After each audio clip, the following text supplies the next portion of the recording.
Yes, nkulamusizaako nnyo mukwano gwange era gy'osinza obba ng'otuwuliriza okola ky'amaanyi nnyo okwekumira ku mayengo gano aga Yugi Updates TV. Jeno muhozi Kayine Lugaba, Chief of Defence Force avuddeyo n'atangaaza eggwanga. Jjukira luli olunaku yavaayo n'agamba nti nno ebyokuteeka Dr. Kizza Besigye ku kalabba yabivuddeko.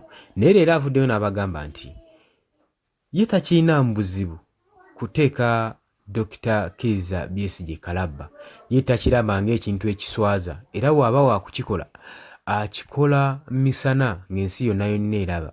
Agamba nti ye talabamu kintu kiswaza ekyokukwata Dr. Kizza Besigye omuteeka kalabba, talaba nga ekintu ekiswaza wadde n'omulundi n'ogumu n'ogw'eddagala. Agamba nti nno kino nkikola lwa protectinga kitange kubanga omuli w'enkwe aba alina okuba nga asasulira ekibonerezo naddala omuntu aba ayagala okutta famire ye.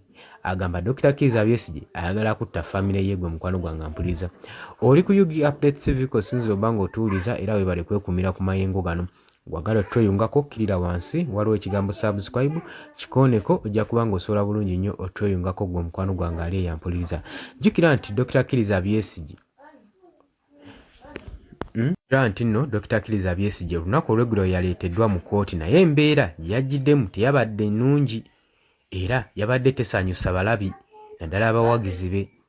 Jjukira Dr. Kizza Besigye yakwatibwa mu kibuga e Nairobi n'ateekebwako emisango gy'okukwatibwa n'emmundu ez'ekika kya pisito 2 ssaako n'okugulwako okubeera ogwa terrorist mu ggwanga lye.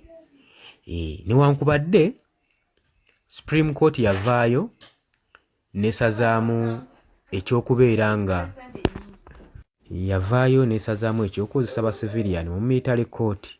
Newankubadde ekyo kyavaayo ne bakinawusinga, naye Besigye still abadde akyawozesebwa mu kkooti y'amagye. Gwe mukwano gwange ali eyo ampuliriza.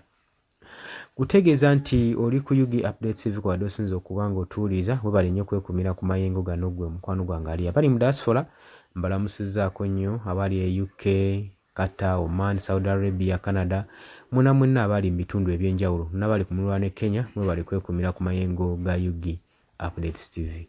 Tubaagala nnyo, mweraba.